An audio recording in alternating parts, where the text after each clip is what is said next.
have known space, justice is a long way away. Hello, my friends, and welcome to the Space Game Junkie Podcast. I, as always, am your co-host, Brian, and joining me, as always, is your co-host, Spaz. Hello. Your co-host, Julie. Hey, how you doing? Your co-host, Thorsten. Hello from the old world. Literally. You are literally. Yeah. You are. Well done. Well done. Sadly, Jacob could not join us. He's too busy with university and stuff. You know, I mean, that is a bit more important than a podcast. I mean, you know, getting a degree and such. But friends, we have guests today joining us from Alexandria, Virginia, Layla and Soren Johnson of Mohawk Games to talk about Old World. Welcome, guys. Hello. Hi. How's everybody? Hey, great to be here. So friends, before we get started real quick, before anyone gives us any crap about it's not a space game, let's just say first, the Soren has done some spacey sci-fi stuff, so that's our end. That's one of our ends. Okay. All right. And two, I'm pointing at a camera that isn't on. The camera is usually on when I stream, but it's not on, and I'm pointing at it. So folks, I'm pointing at you right now. And two, we think Old World is special enough to have a slight detour into history from our usual spacey stuff. So friends, if you haven't played Old World, it's been available. Is it an early? I didn't look. Is it an early access on the Epic Game Store, or is it full release on the Epic Game? It's out. It got released last summer. Okay, so it's not early access. It's a full release. Okay, yeah. All right. So it's a long, complicated process, but it's out. It's been out on the Epic Game Store for about a year, and it's coming out on Steam and GOG next week, the 19th. If I remember correctly. Yeah. So, what is that? That's next Friday, if I'm remembering correctly. Thursday. No, you're right. Thursday. I was doing the math wrong in my head. So yeah, next Thursday it'll be out on Steam and GOG. So I've been curious about this, and we haven't had a lot of developers on who have gone the Epic route first. So how did it happen that you went to Epic first? Like, what's that process like, if you don't mind me asking? We lost the publisher. So the first publisher that we had for Old World, which was called 10 Crowns, was Starbreeze from Sweden. Oh yeah. And I don't know. It was all over the news at some point. And Starbreeze went bankrupt. That's like declaring Chapter 11 in Sweden, which was bankruptcy.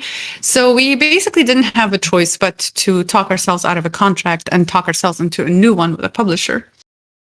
We pitched to people who started working at the Epic Game Store, and because we've known them from previous times, we thought to pitch to them again, and we did, and successfully. I knowing that now we have a contract with the Epic Game Store, and here we are. We're here now.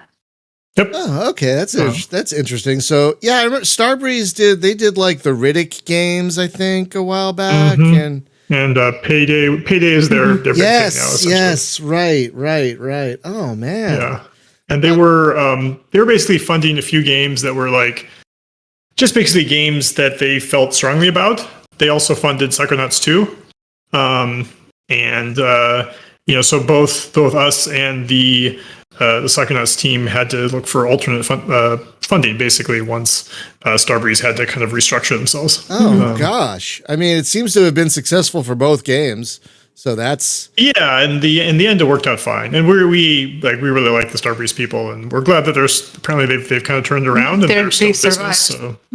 Oh, that's good. I really wasn't paying attention, but that's good. That's good to hear, because it's always sad when a studio or a developer or a publisher shuts down, especially one you like. Yep. So I'm glad to hear they survived. Now, let's go back to the origin of the game itself. When did you guys start working on this one? It's all blur. Basically when Offworld shipped, I started putting together like the very bones of like a multiplayer prototype for Old World, which was 10 crowns back then, and That would have been 2000, and geez, I guess it must have been 2016 because that's when Offworld came out. And just to be clear for everyone listening, Offworld is short for Offworld Trading Company, which is our previous title. Right. And Offworld and Allworld. And an excellent game, by the way. If you haven't played it, you guys, don't worry. It's going to kick your ass every time. That's what that game does. If you haven't played Offworld Trading Company, I'm just going to say, go buy it today, right now, because it's amazing. Absolutely. It's amazing. And don't worry if you lose the first 5 or 10 games. That's intentional. that will happen. Great soundtrack too, by the way. Oh, yes. Christopher Tin made an excellent soundtrack. Yeah, we love Christopher. Yes. We love Christopher Tin. Side note, love him. Yeah. And we do too. He's going to be visiting next week. Actually. Oh, really? Oh, awesome. Yeah, that's great. Yeah, he did the music. He did the music for both games. Yeah. And he has a concert in DC, and so he invited us to the concert, and so we're inviting him over for dinner, and it'd be great to see him again. Also, Christopher Tin, if you're listening, Christopher Tin is the first composer ever in history of the games industry to win a Grammy Award for a video game. So he made history, and that's while working with Soren on Civ 4. Yeah. Some people might not know who Christopher Tin is. Yeah. Oh, yeah. We're well aware. Us around here, we are well. I swear, I don't know how many minutes and hours I probably spent just staring at the menu of Civ 4 just to listen to Baba Yetu. God, that song is amazing. So you've been working on this one for, that's a long time, because that was 5-6 years ago? Yeah, I don't think we ever planned it to go quite this long. But, the things, circumstances changed as we went along. Like we signed the deal with Epic, and that meant that, okay, now we also have we potentially have this extensive early access phase. And I had to actually also remember telling like Starbreeze and all the companies we pitched to, where we're like, okay, we want this much money, but our intention is to spend it on less people over a longer period of time instead of more people in a shorter period of time, because we think this could be a really special game, and we just want to give it the time it needs to be made better. I mean, it was a long time, but every year there were major significant improvements to the game, right? So sometimes games just take a long time, and changes. Like there was COVID, and our publisher went bankrupt, and we had to find a new place, and had a whole lot of people to interview and hire.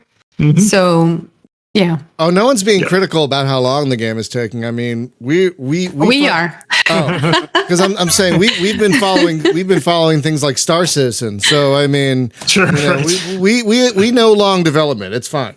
Yeah. But you can kind of tell that a lot of time and work has gone into this, folks. This game is really like, if you're looking at the stream and like, oh, it's just Civ 4 or something. It's not. It isn't. It's so much more than that. I mean, the orders system that you came up with is just such a revelation. Elegant. It's such an elegant, it's a revelation in dealing with units. It's so different from any other 4X, and it makes it so much more like, because so many turns in a 4X are just like, okay, move this, move that, and the choices one, they don't really feel like they mean anything, and it just eventually feels rote. Yep. After many turns. Yeah. There's a problem I've been aware of. I guess by the time of Civ 4, I was definitely aware of it, because there was this real subtle thing in Civ 4 I added where, like in previous Civ games, you would move a worker, and that would be your turn. And then the next turn, you'd build a mine. And I was like, well, let's change this so like you can basically move and build on the same turn, just because like the whole brain cycling thing of like, what was that? By the time you come back to the worker, it's going to be 3 or 4 minutes down the road, and maybe you'll have forgotten what you were even doing with them in the first place, right? So I was always aware that these 4X games have this problem of, it's just like pulling your attention. It's kind of leading you by the nose around the map, to touch all the bases, touch all the units, touch all the cities, and it's not really an ideal way to play a game. So I really felt like if we could figure out some way to let you kind of do what you wanted to with your turn, like that's the way we kind of see orders is like, well, it's your turn, what you want to do this turn, right? That's it's like empowering, right? I remember playing Civ 4. I wasn't into games when I met Soren, and I remember playing Civ 4 and having a whole lot of turns where I just kind of set it all on automatically choose kind of for me, because I just didn't want to make decision for every single unit, and that was really, really difficult. I mean, I loved playing Civ 4, but it was really hard to manage this much. It's kind of like micromanaging to a boring degree. Yeah, this was actually something I was a little worried about with the order system, in that I felt like the Civ series and other 4X games have kind of papered over this problem so much with automation that at this point players are almost kind of like used to that being the answer, as opposed to instead kind of redesigning how the system is supposed to work, and that to then making it more open, so you actually have a real choice every turn. Because like we do have automation in Old World, but it doesn't unlock until like much later in the game, and it's just there for like the mop-up phase. It's not really meant to be something that you should be doing, because you should be making choices about your orders. If you have all your units on automation, then there's just going to be sucking up the orders and taking away like the choices from you. And I kind of feel like, frankly, like a game that relies a lot on automation, like it means that there's some sort of problem, so some sort of core problem with the design that they haven't actually really thought through. Yeah, I don't think you're wrong there. And yeah, like this order system makes the turns feel a lot more meaningful, a lot more engaging than just about any other 4X I've played, where it's like, okay, I'll move this worker over here, I'll move this worker, and you are moving workers around, and you are, telling them what to do, but it's much more streamlined in this game, which makes it more fun. It's like it respects your time more than other 4X games, which is so important these days with so many more games. And, we're all getting older. We all have lives. We have kids, things like that. We need games that respect our time. And I think the order system is one way that really respects your time with a game like this.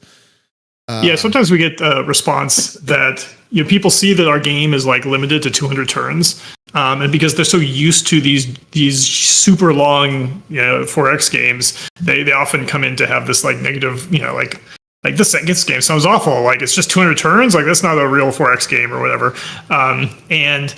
Little do they know that actually, generally speaking, a game of Old World is actually really more like 120 turns. But the thing is, like a turn of Old World is much more significant than it is in another 4X game. Oh, mean, it's, in my opinion, it's more interesting, but like it's sort of like an apples to oranges comparison, which is like what I wanted, right? Like it's not this just you're chunking through turns thing that you'll see in other 4X games. Yeah, exactly. Like because it's a character-driven game as well, which is one of the other revelations about this, which I love. Like there have been other character-driven games, like of course Crusader Kings and whatnot, but they're not really 4X games. They're more like these grand strategy, games, which is very, very different. Very, very different than what. Go ahead.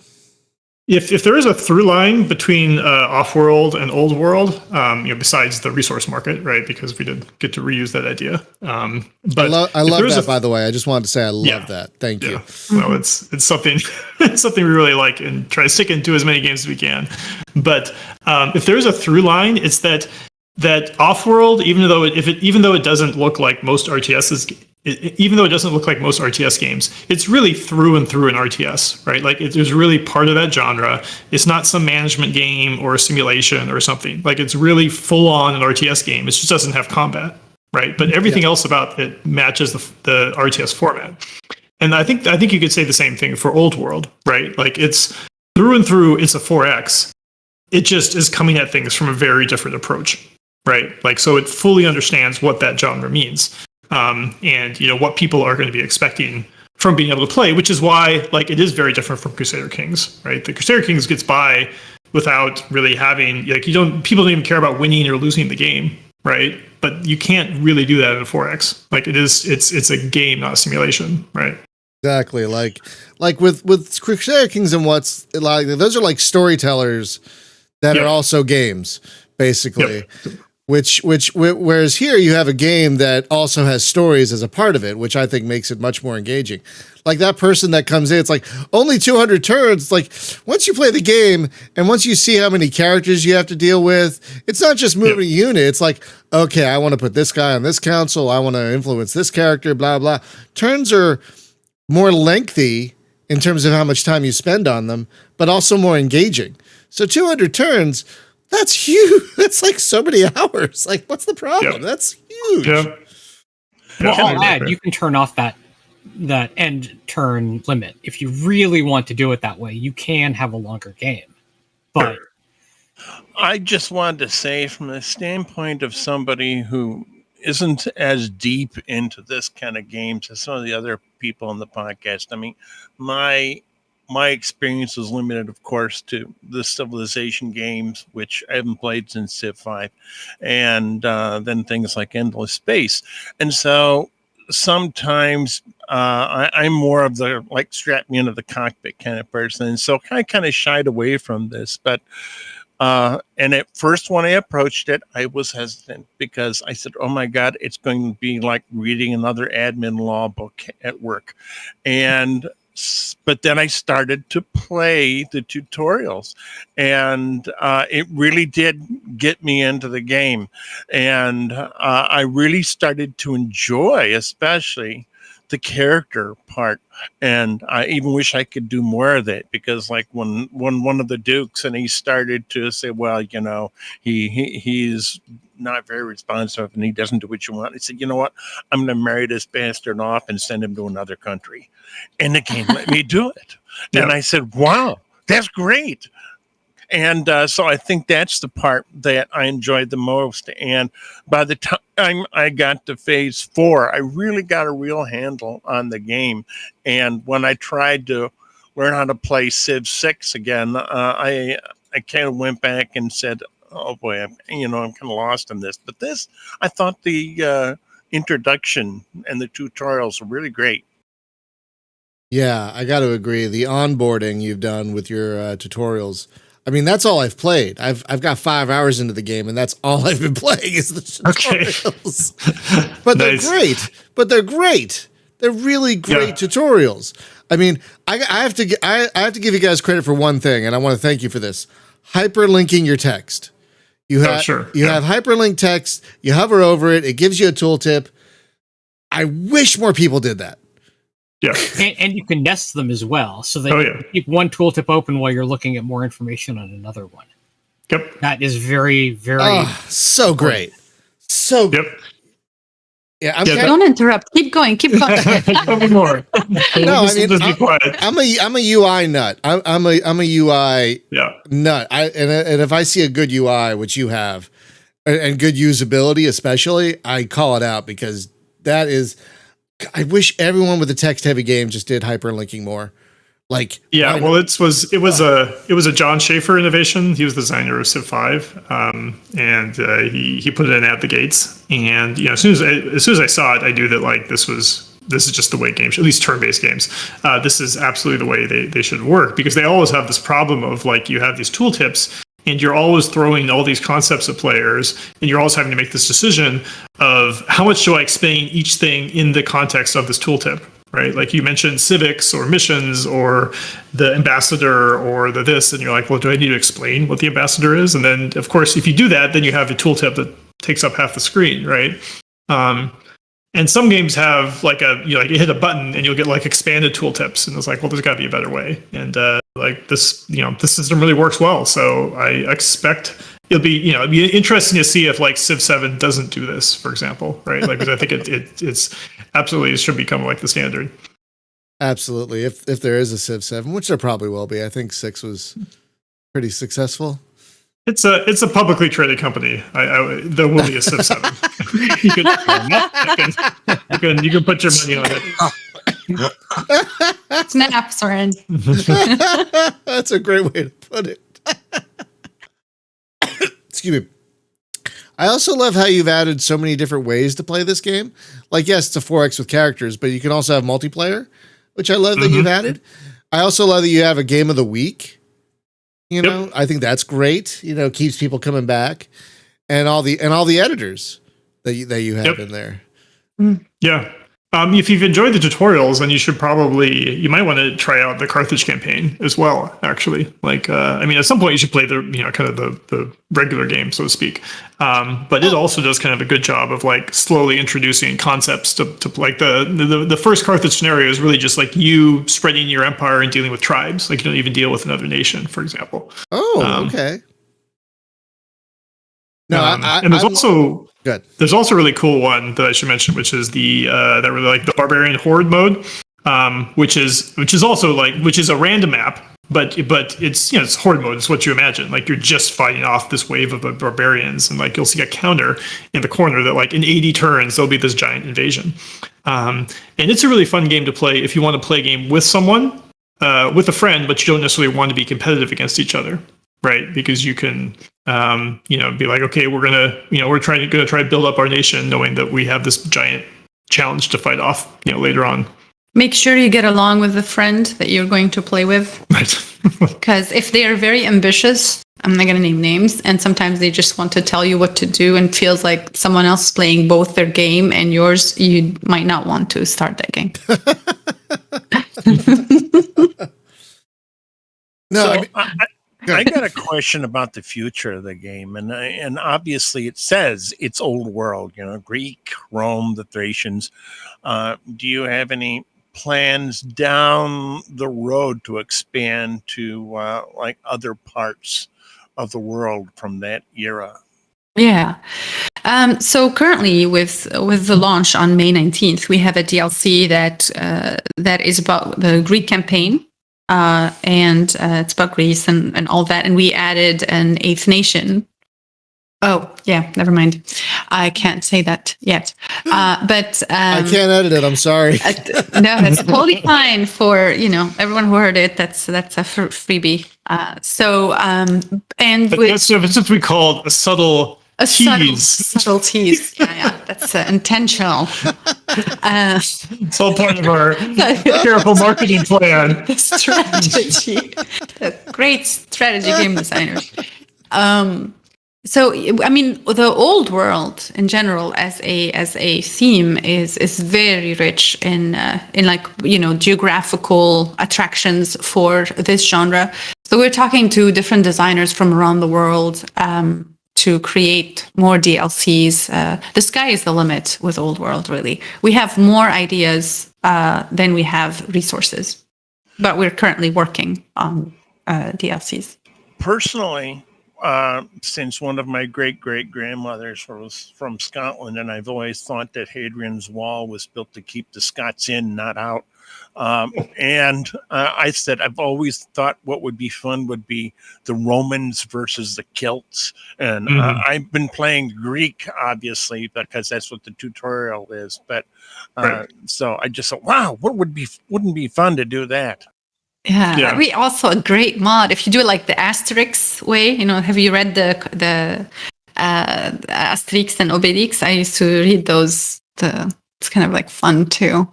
Oh, yeah, they were the last Gallic tribe, right? Yeah. That was a holdout against Rome. That'd be kind of also nice. Everyone against Rome. Yeah, there's a lot we could do with Rome. I will say it's interesting because in our plans, most of our stuff hasn't involved Rome because Rome is like, it's almost so big that it's like hard to know how to even approach it. So, but it's kind of like the obvious thing that I'm sure we'll talk about at some point. Yeah. Well, I want to play the Celts if there's ever Rome versus the Celts. Sure. Yeah. No, I think flipping the script, scenario might be fun for sure. Yeah, always flipping the scenario because you always hear it from the Roman side. Like we grew up hearing about the Rome and the Greeks and Romans, and now we just want to hear from everyone else. So, yeah. Yeah, it could be interesting as playing as one of the to use the phrase barbarian tribes. You don't have the option of building a major city, but you do have the option to do things like raiding it. Yes, that was something I wanted to mention too. It would be interesting to play as a Scythian or a Sarmatian tribe. Yep. Also, there's another. Let's put it that way: elephant in the room, and that is the Garamantian Empire. If you ever heard of that. Yep. That one. Mhm. That would be a great addition to the game, in Yeah. my opinion. It would be like a great, nice scenario if you have a great, nice, like big campaign where you have different scenarios. It's the Celts and the Gauls and the women that Rome declared war on Cleopatra and Zenobia and Boudica, like all all the women just kind of like have different scenarios of everyone against Rome. Right. Everyone in Rome campaign. You mentioned playing the tribes, and this isn't quite the same, but there is actually a kind of like a feature that doesn't come up often because you need a diplomat leader, but you can make a tribal alliance, and once you do that, you're actually able to move their units with your orders.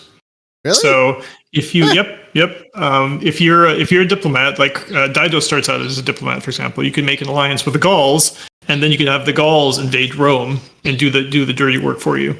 That's actually how diplomacy was used. Like the first time diplomacy was used or was identified as such was by the Persians. They used this method with the Greeks. That's how they kind of turned the Greeks against the Greeks, so they stopped losing resources and army. Yeah, and I don't mean like you get them to declare war on the Romans, although you can do that as well. I mean like you literally can select their units and move them with your orders, right? Something that I wanted to ask, and I know this isn't like about the game, it's more about, Soren and Layla, is what back in the day when you started, especially on 4X games, did you just wake up in the morning and said, hey, I know 4X because I know you started on things like Spore. What kind of was your inspiration to start down that path? I mean, I needed a good reason to, make a 4X game that was different from, kind of all the ones out there. I mean, Civ has, it does, it's not just that it's done, it's, like the big gorilla in the room or whatever. It's that each version is doing better than the one before, right? Like it's Civ 5 sold like 10 million units, and I'm sure Civ 6 will surpass that someday. So these are huge games, and like it doesn't really make sense to try to make a game. They don't really have competitors because they're so successful. Like most of the other 4X games are all space games or fantasy games, right? Really, it was like this is the first year you could think of a credible competitor to Civ, which is not our game, but is Humankind, right? Because we don't really see ourselves as being a direct Civ competitor. Right, we're like another historical 4X, which we think there should be probably a lot more of, right? But the initial reason to like start the project was, I kind of had the inspiration for the order system, and it actually came from, believe it or not, it came from Facebook games. If you remember way back when, Yeah. If you remember way back, like in 2010 or whatever it was, and all those Facebook games were invading our lives. Frontierville, right? Frontierville was basically Farmville plus orders. Like that was basically what it was. Like they put an energy system on top of it so that all of the stuff you would normally do in Farmville, you were gated, right? Like you could only do like 20 actions at a time, and then you'd have to come back 5 hours later as you get more, right? And of course, they wanted to sell you more. They wanted to sell you more energy, is what they called it, right? Like that was do more. Yeah, that was their whole point. But to me, it was interesting because it meant you had to think through, like, okay, what am I actually going to do with my actions, right? And so I don't know. I was like, well, what if you just took Civ and you just slapped an order system on top of it and see what happens, right? Like that was the initial genesis. So real early, like it wasn't even going to be like a classical antiquity game. It was more of a multiplayer focused history of the world type game. But eventually for various reasons, including like seeing the success of Crusader Kings, I was like, well, it'd be really also cool to make a game that was focused on characters. And once you decide to make a game focused on characters, there's no real way to make it last 6,000 years. It just doesn't make sense. So we had to pick a time frame. And judging from when people the part of the game people most enjoy in Civ it was pretty easy to be like, well, let's do it. Let's start with the beginning, right? Like the classical antiquity phase is kind of like the most fun part of the game, where you're exploring and discovering things and founding cities, and the map is still somewhat empty. It's funny, we talk about this all the time, but when you think about it, it's the restrictions that good strategy gives you that makes the game so much more fun. Like kind of limiting your moves in a strategic way gives you this ability to see how much you can do with this type of limitation. So this type of strategy is basically limitations. It's minimizing your abilities to do things, and then you just kind of capitalize or optimize your move based on that. I love being restricted. It's weird. I'm weird. I like it. Well, it makes your choices matter. Yes, definitely. Exactly. Yeah. Which, I don't know if you guys play a lot of like Euro board games, but like it's very in keeping with like the sort of the spirit of those type of games, right? If you do, we just played actually a very good one recently. What is the name? Power Grid. Power Grid. Which also was influential in Offworld. What's it called? I'm sorry. What's it called? Power Grid. Power Grid. Oh yes, yeah. Yeah. I'm familiar with it. Yep. I've got a couple of questions. One's just tongue in cheek, and that is, who do I have to bribe to get this game on Switch? But the other one I really do want to know is if there is a story behind it, where Mohawk and the Mohawk games comes from. Oh, the name itself?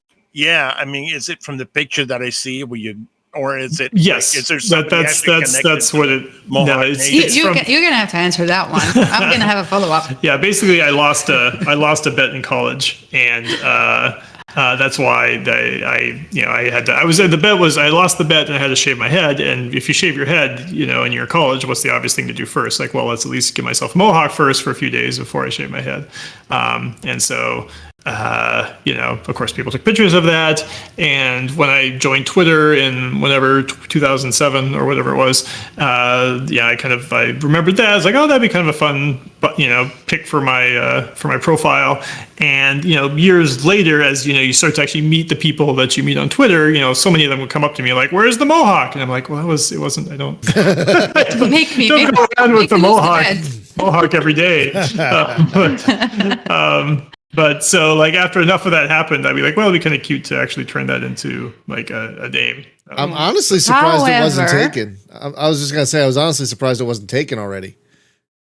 Sure. So just stay with that, because now, since 2013, we realized that, keeping the name Mohawk is kind of, just disrespectful to a culture, and we are aware of that. So since 2018, I've been trying to change the name, and every single name that has any animal or color in it is taken, and then a combination of animal color is taken. So if you have so I thought of just kind of trying to change the name of the company from Mohawk to Golden Hawk or Red Hawk, or just kind of stay with the hawk theme, so people don't think we were, bought, that somebody inspired us. There's too many minor league baseball teams, I'll tell you that. Okay, how about the Pews Quokkas? How about that? DM it.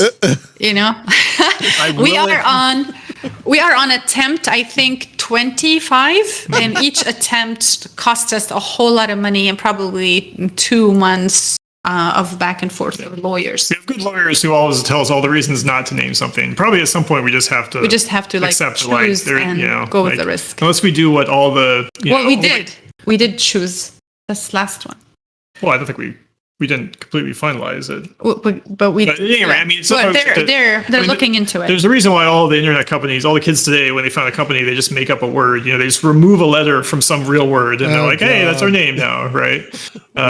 I will admit, asking the question, I did expect it to say, "Oh well, my great grandmother was part of the Mohawk Nation," or something. Yeah.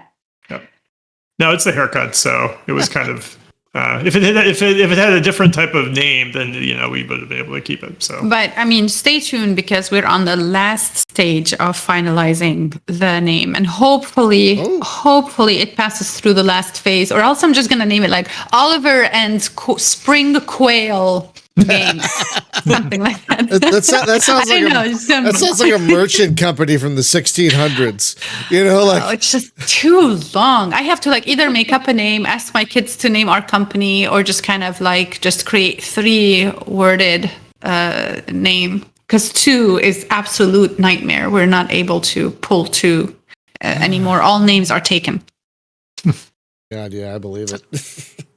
Yeah. So, remind me, which engine is Old World built on, or is it a custom engine?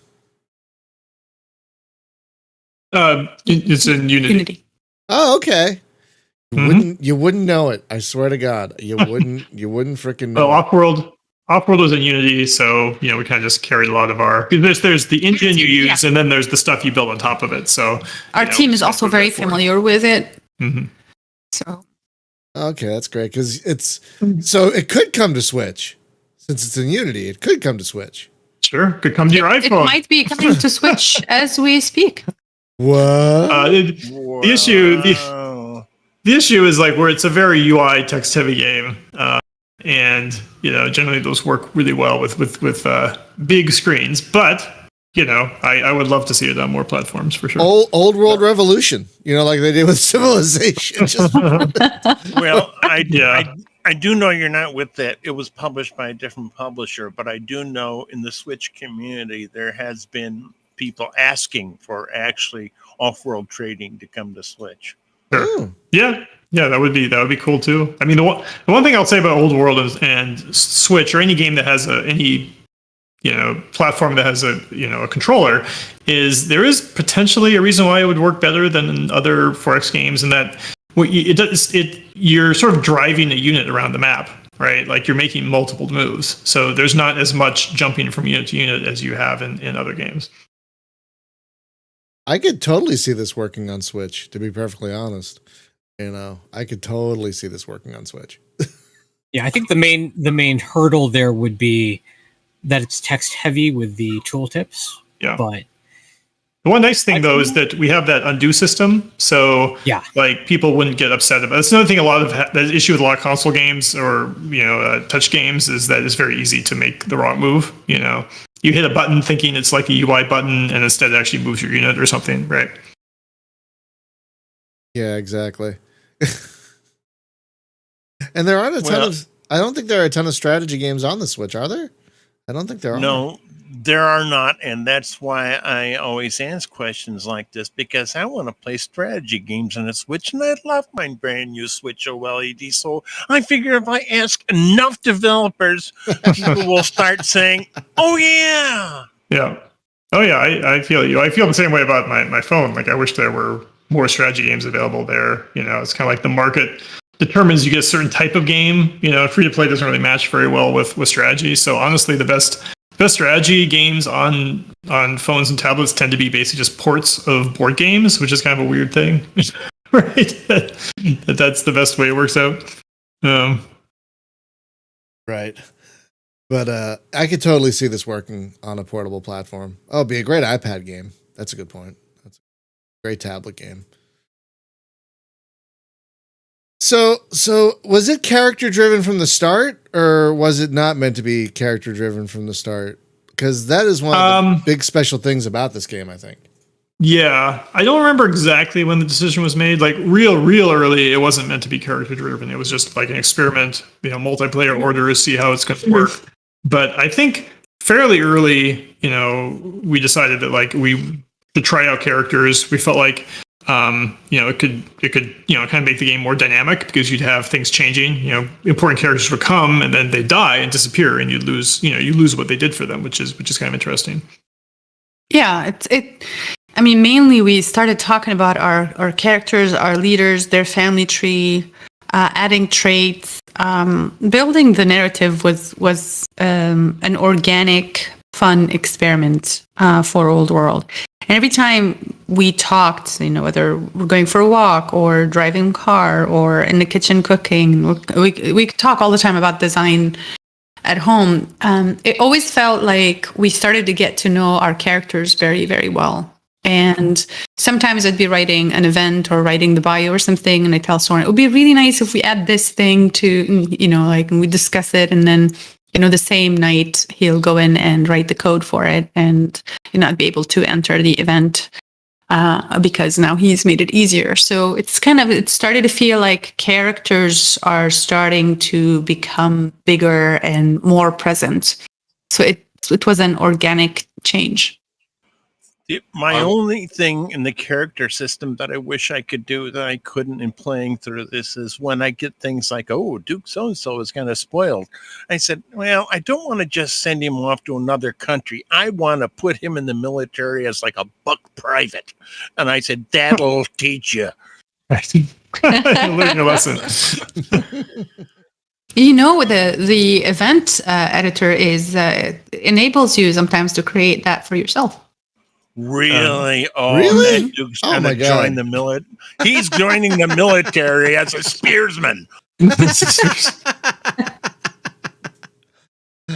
Yeah, we're looking forward to seeing. Hopefully, we'll see the mod community grow a lot. Once it's up on Steam, that means Steam works, and people will dive into it because all the events in the game they're just chunks of XML, and you could have multiple modders write multiple event packs, and you could turn them all on, and they would even potentially play together, with each other. Like if one mod pack makes your character drunk, and then another mod pack has an event based off of whether your character is a drunk, they would just organically fit together like that. So it's kind of a bit of a worry. I worry my future once it releases on Steam will be me playing old world mods all the time. But that's going to give the game legs. That's what gives games. Yeah, like this. definitely. And now are the mods and such? Are they going to be through Steam Workshop? Or are they going to be available in the game? Because it's not just on Steam. So I'm curious about that. So we use mod.io for Epic, and that'll also be the case for GOG. And it's also available on the Steam, if you want to use those mods as well. So Steamworks is just kind of an alternate place for people to upload their mods. They could do it in either place, and they'll both be available in game. So when you're playing Old World, you just basically, when you go to the mod section, you just decide, do I want to look through the Steamworks section, or do I want to look through the mod.io section? Oh, that's pretty cool. Yeah. The reason I think there's a way to even sync them up. If you put them in one place, it'll automatically move it to the other. Oh, nice. That's perfect. The reason I like the whole Steam mods thing is because I've got a friend in the UK that's real good at writing mods, and if in the Steam thing, I don't have to learn how to do it myself. I can just plug it in, and that's what I like about it. Yep. Yeah, and this we have a mod browser that's in the game, so I know that people will go to this. They'll do some Steamworks stuff through their the Steam app, or through the Steam client, I guess, or through the Steam webpage, and that works fine too. But yeah, we also agree that it should be really easy to find mods and turn them on, so that there's something in game, so you don't even have to do that if you don't want. And I always loved mods. We put a ton of effort into it for both Civ 3 and Civ 4. But it was always something that I was really, I don't know, what's the right adjective, but it was we're doing all this effort, there's all this potential, but 95% of the people are not going to crack open their file folders and start installing stuff that random people have put up on the internet, right? It's just not going to happen. So, there's massive potential for mods, but I felt like there's just a lot of people who would not try them out unless there's a very simple way for it to work. Now that makes sense. And Civ 4 has, I think, one of the best 4X mods ever. What's it called? Fall from Heaven? Fall from Heaven. Yeah, Fall from Heaven is excellent. Oh my God. Yeah, we actually worked with the guy who designed that in Off-World Trading Company, because he eventually went to that publisher. And Dune Wars is also a really excellent Civ 4 mod. Yeah, that one's also good. There's some really good ones. Yeah, but could people make mods like that for this game if they wanted to? So could someone make a new Fall from Heaven? Oh yeah. For this one, if they wanted to? Absolutely, and more. I mean, all of the stuff that we've learned from Civ 4 has been applied to modding for Off-World and for Old World. So all of the game code, what made Fall from Heaven possible was that we released the source code for Civ 4, right? The game source code, right? All the stuff that controls the rules, and the code for the UI. right? Like without those two things, they could have never made Fall from Heaven. And so we're doing the same thing with Old World. Oh, wonderful. And I since you mentioned it, I did want to give a shout out to the UI. I love like there's so many little things about this UI that make it so not effortless, but like just efficient and elegant again. I know we're going to use that word elegant again, but I mean, I love one of my favorite things is when you select a worker and it's got little pop-ups of things you can build all over the place. Like you can build a farm here, an Odeon there, or a mine over there. And then you just move them and click the little picture. That was I remember. I don't remember who suggested that, but yeah, that was just like this one of these just little small little ideas you get. Someone was like, "What if you could just click on the picture and it would just automatically build it?" And it's just a small thing. It's just a small thing, but I love it so much because it's just it makes things so much more. More effortless. That doesn't really work, but you know what I mean. Yes. Yeah, very effortless. The when you're setting a worker to build a road, you can set them on the road mode where you're just automating that. And that's I love that. Yeah. Wait, there's a road mode? I didn't know there was a road mode. Oh God damn it! And it's like a Control R or something. You know what I liked about that particular thing is, and I don't know what about the game did it, but when I discovered that I could do this road thing, I started willy-nilly clearing everything and building roads. And then at one point, the game warned me, well, if you stop doing this, the trees will actually grow back. And it was like, oh, yeah. And I said, that's great. Thank you, game. I always run out of wood. Like the first thing I do when I play Old World is go after lumber mill. Always. Doesn't have to chop down all your forests. Yeah. Yeah, I like it's interesting to see the people who deforest all their lands and then they're like, oh no, what do I do? I don't have enough money to buy all the wood I need. Oh no. Yeah, wood gets pretty expensive. There's also kind of a little known interface thing. Like if you just hold down the shift key, you can like right click where you want the guy to go, and then you click build farm. You keep shift down, hit build farm, then you right click somewhere else, and you can hit build barracks, and you right click somewhere else, and it'll queue up like the next, the next 4 or 5 things that you want your guy to make. I did not know that. Oh, that's great. Yep. Yeah, the ones that you definitely want to make. Yep. Like these are the things that I definitely want. Yeah, because I always do farms. Like I'm a big farm guy. I'm like I always want my people to be fed. So all the farms. Yeah, me too. I go first for farms. I make sure to kind of, if I am able, to create like a triangle of everything. Yes. Make them adjacent so I get the bonuses and stuff. Yeah. Although I will say, and I know earlier in the podcast we talked about, people just automate things, but I'm glad the choice to automate like workers and things is still in there, because when I start to get involved in things like the Thracians did what to my dad, and I started getting involved in this thing, and I said, that's it, you're all gonna die. And I said, this is what I want to concentrate on, invading the Thracians. Yep. Yeah. Who am I going to marry now? Yeah, one of the tricky things about automation is we had to figure out when the automation should happen. Like I think we even have an option that controls whether the automation happens at the beginning of your turn or the end of your turn. Because if it happens at the beginning, then it can suck up all your orders. Then you can't actually go and kill the Thracians, right? But if it happens at the end, then you might play your whole turn and not realize that, my workers aren't doing anything because I actually used up all my orders, right? Like, so it's kind of a tricky thing. I think the default is for them to do all the automation at the end. So if you end your turn and there's like 10 orders, it'll then distribute those orders, in some, reasonable way. And I also appreciate. Go ahead. I also appreciate that if you do have orders left over, there's nothing left that you can do. Those orders are then sold for money. Right. Yep. We just want a little something so you didn't feel like you're like, I'm just throwing these orders away. Yeah, exactly. And I love how I do want to talk about research, but I do love how automation isn't immediate. Like you have to research certain things to get it. Right. Mm-hmm. Speaking of that, the music. Yep. You have to discover the music. Yeah. I love that touch. I do. I really do. Unless you start as the Greeks and then you already have drama, and you can start with music. But the fact that you actually have to research drama to get music in the game is a great touch. Yeah, we make you go looking for drama. That's right. Yeah, it's funny. It's always funny to see people choose drama just because of the music, because obviously it has no actual in-game effect, right? But they're still compelled to. Well, aside from building theaters, but yeah. Right. Well, yeah. It was amazing building that soundtrack, by the way. It took us like 4.5 years to create, but it was a that was a real movie. labor of love. It's great. Spent a lot of time on that. Wow. I really love the soundtrack. It's so many pieces of music, and it's really great. Yeah, it's wonderful. From a historical standpoint, even. Yeah, there's ancient Byzantine chants in there.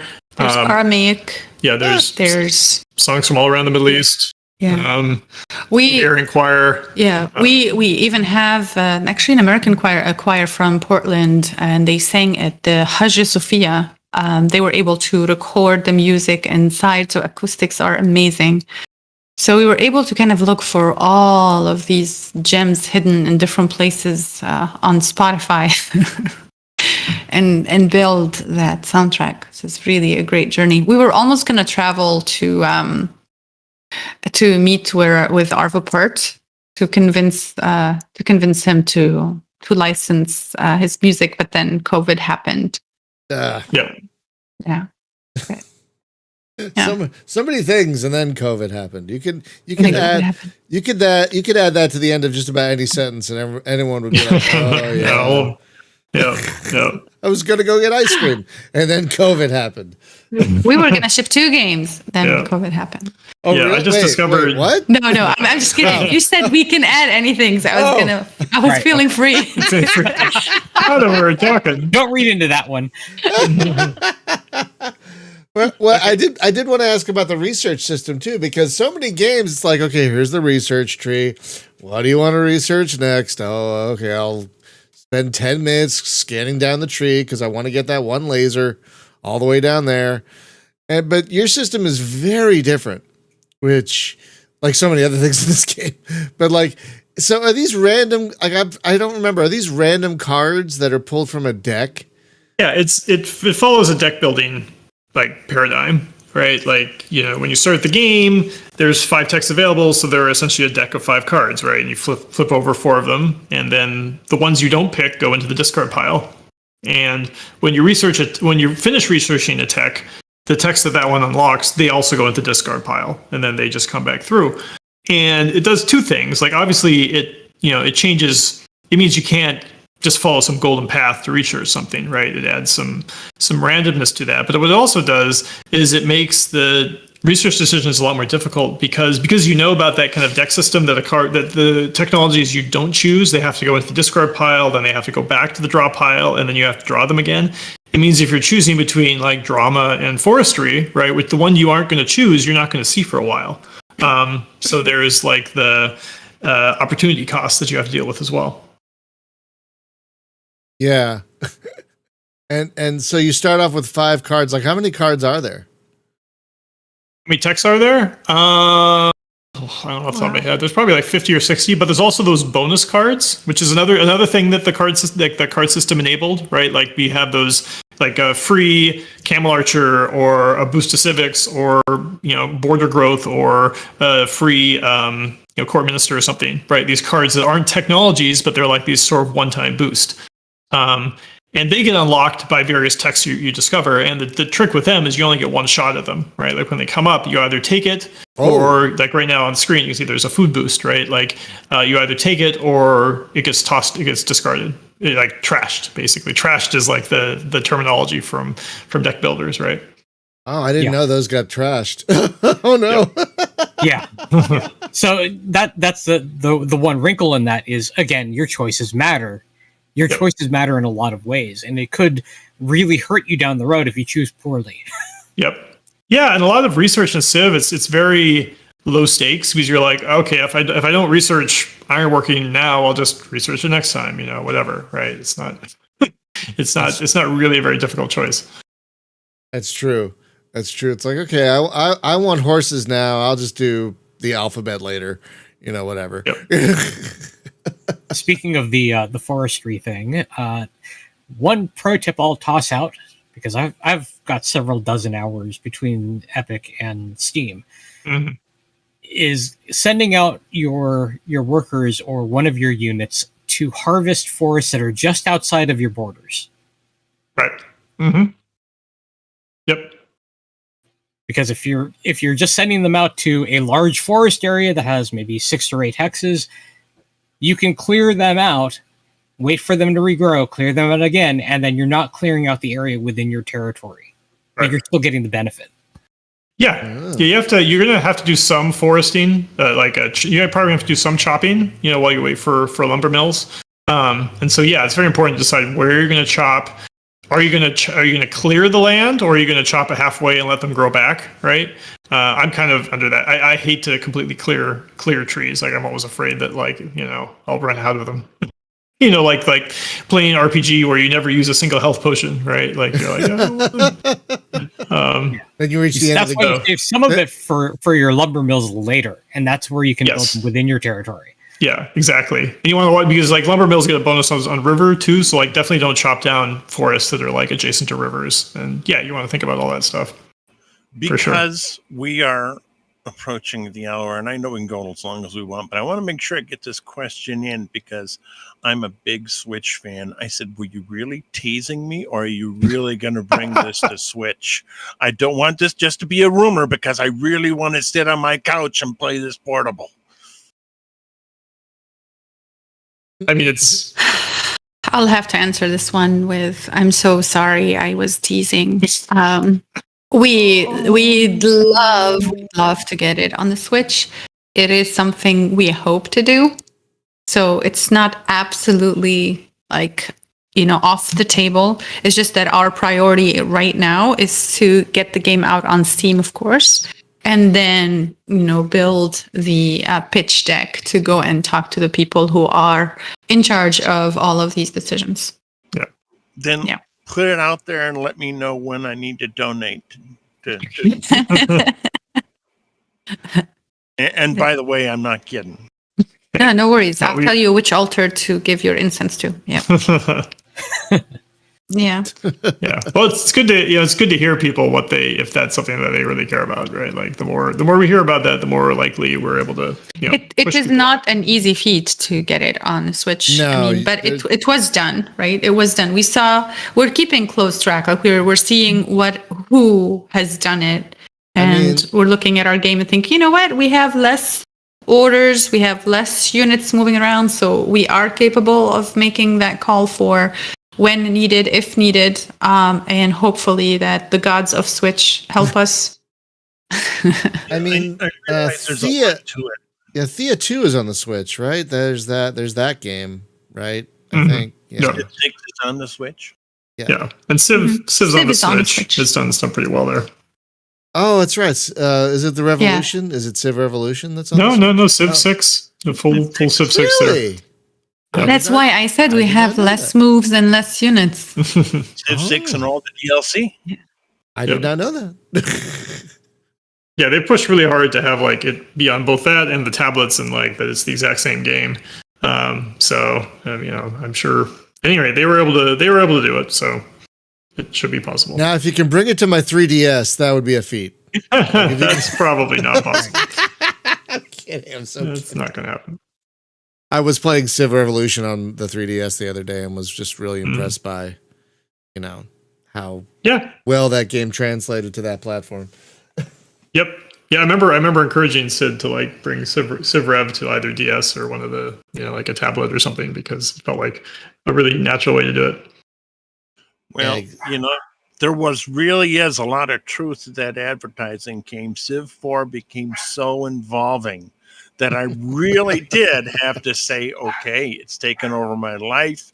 I'm the new kid on the block where I work. I got to step away from the game.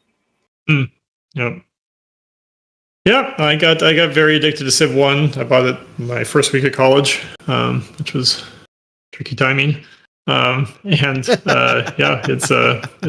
always been a game that sucks people in, for sure.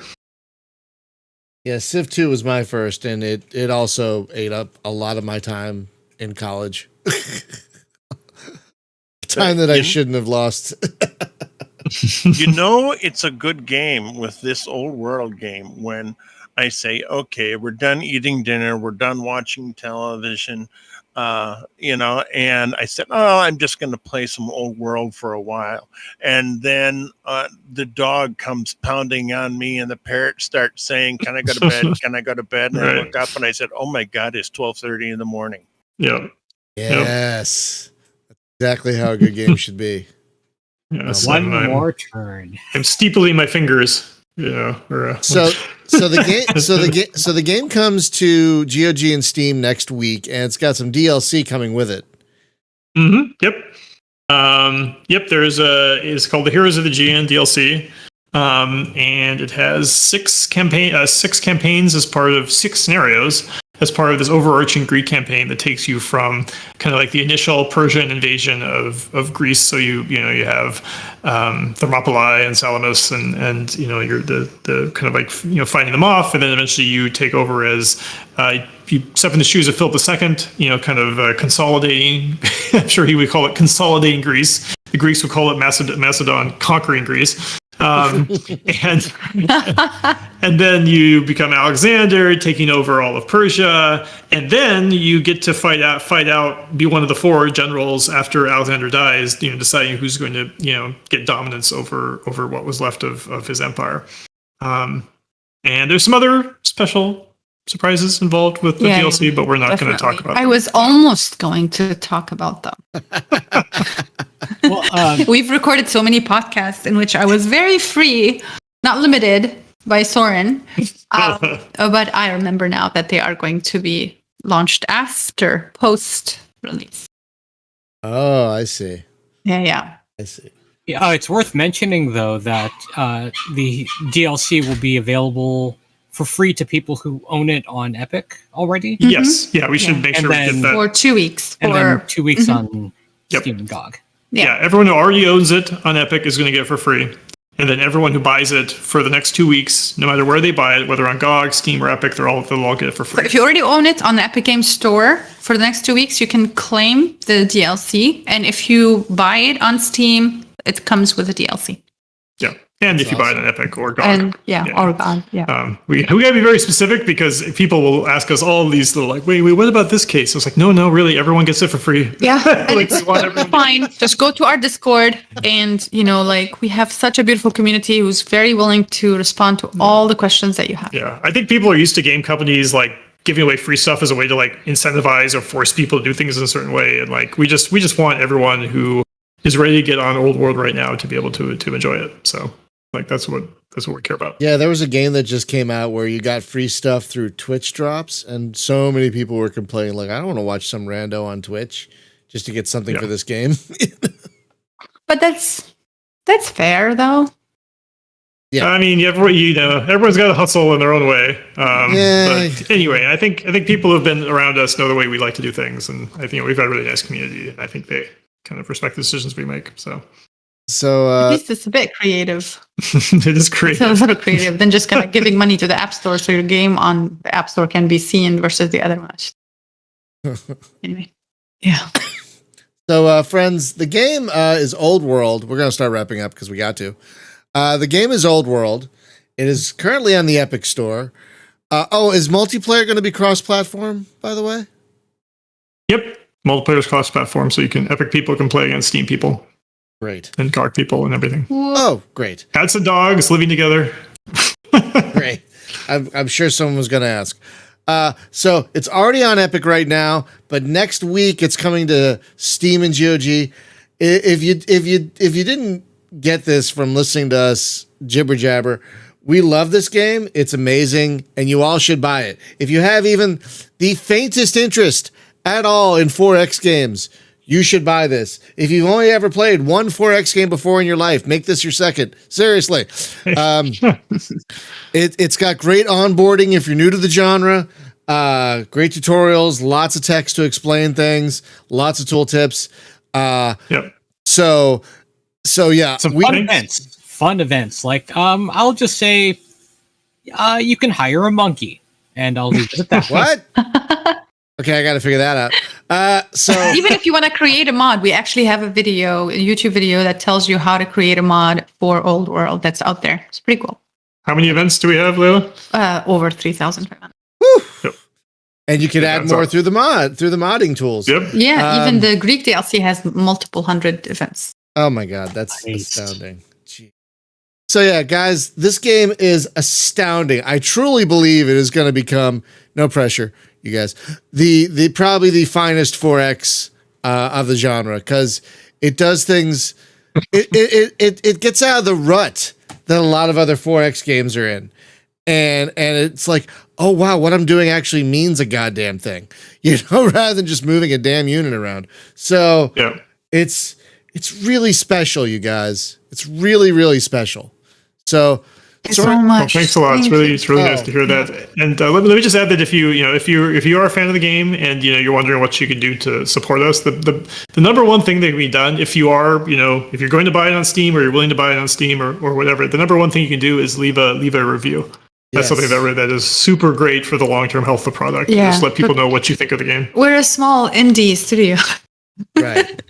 We need that type of support, so please leave a good word. We'd really appreciate it. Yeah, please, if you can, folks, you play the game, you like it, review it. That's all. You got to do that. It's for the algorithm. You got to do that for the algorithm. Worship, slaughter some chickens for the algorithm. Exactly. So next week on the Romans show, would. So next week on the show, folks, we're going to welcome back Chris Park of Arkin Games. Is it Arson or Arkin? Arson. I was just going to say we were talking to him a few weeks ago. Actually, oh wow! I think it's Arkin. Yeah, I think it's Arkin. You should probably ask him. Yeah. I can never remember. So we're going to be welcoming back, I think, for the third or fourth time, to talk about the latest expansion for AI2, the I don't know how to say it, the Nizzle, whatever it is. We're going to be talking about the latest expansion for AI War 2 next week. So can't wait for that, because AI War 2 is another phenomenal game that you all should be playing if you're not playing it already. And tomorrow for the stream, we're going to have our last Gunship 2000 stream in Antarctica. So that'll be fun. So thank you again, Soren and Layla, for coming on, taking time out of your busy day to talk to us about Old World. Thank you. And remember, folks, if you haven't gotten it on Epic already, why not? But if you really care about that sort of thing and want it on Steam or whatever, it comes out next week. So get it. Seriously, just buy it. It's so good. Please buy it. Please. And with that, thank you so much. Oh, pleasure. And with that, we'll bid you all goodbye. Have a great day, everyone. And again, if you haven't already, please get vaccinated if you haven't already, because goddamn, we need to get through this. Bye-bye, y'all.